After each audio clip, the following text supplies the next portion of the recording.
Bonsoir à toutes et à tous. Sachez que je suis très émue de me tenir face à vous ce soir parce que, pour être parfaitement honnête avec vous, je pensais ne jamais y arriver.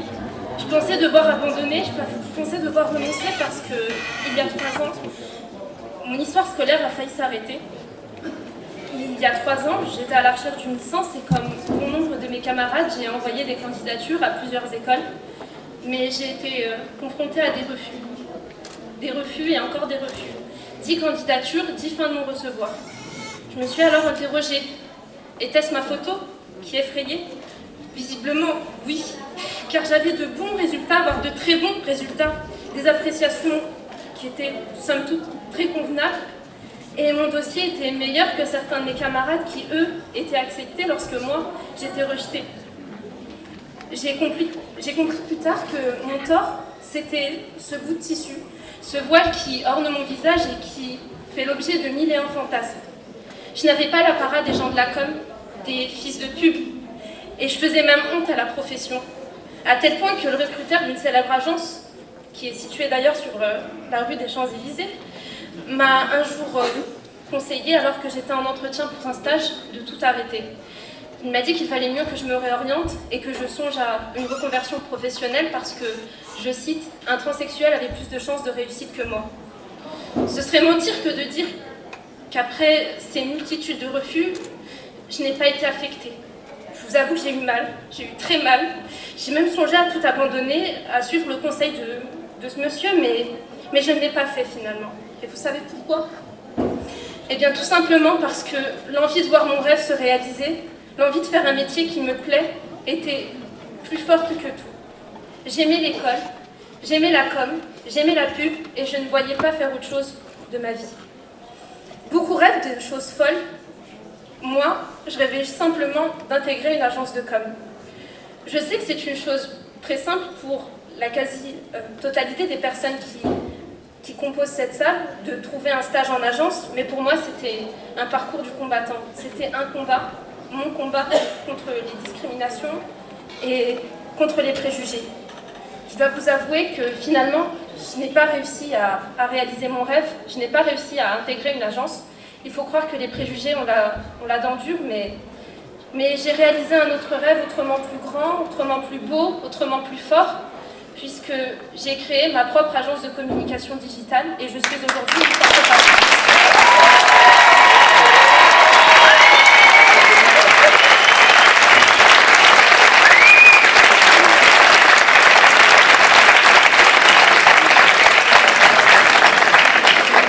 J'ai créé ma propre agence et avant même qu'elle ne se crée d'ailleurs, j'avais déjà des propositions de contrats, des contrats aussi bien nationaux qu'internationaux et il faut croire que j'ai réussi à briser cette chape de verre qui semblait surplomber ma tête.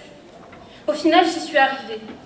Je sais que seule, ce n'aurait pas été pareil et c'est la raison pour laquelle j'aimerais remercier plusieurs individus qui étaient sur ma route et qui ont cru en moi lorsque moi je n'y croyais plus.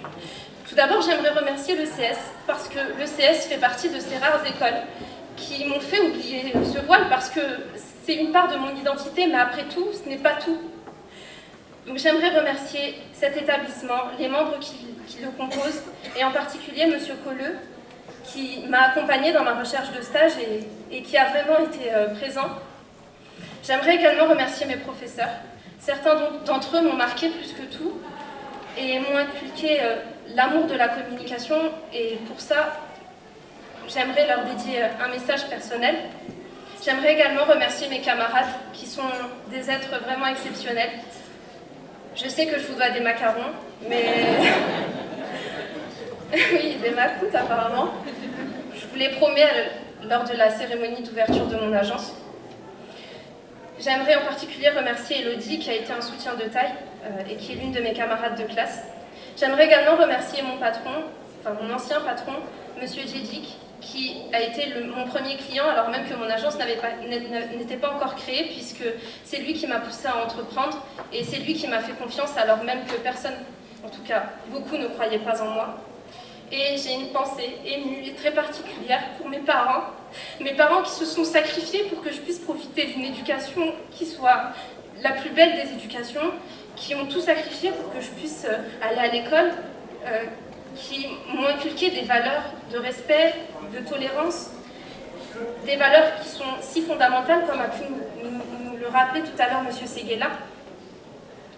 Sachez que le but de mon discours n'est absolument pas d'être moralisateur, je ne suis pas là pour vous faire la leçon, mais je sais par expérience que la discrimination, le racisme, l'antisémitisme, l'islamophobie sont des cancers. Ils peuvent briser des vies, briser des ambitions, briser des volontés. Et je m'adresse à vous qui êtes les recruteurs de demain parce que vous êtes une génération exceptionnelle. Parce que j'aimerais vous donner un seul conseil qui est le suivant. Ne laissez jamais, jamais, jamais les préjugés devancer sur vos idées. Prenez le temps de découvrir chaque individu, car chaque personne est unique et il faut lui laisser le temps de s'exprimer. Merci à tous.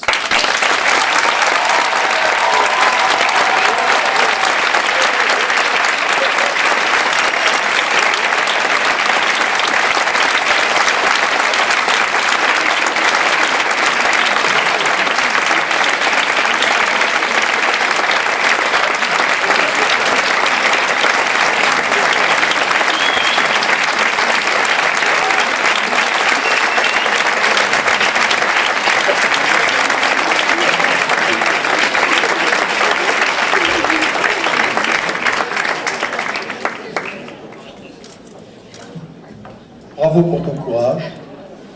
Sois fier de ton métier, sois fier de ton voile, ne te laisse jamais arracher et n'en fais jamais une burqa.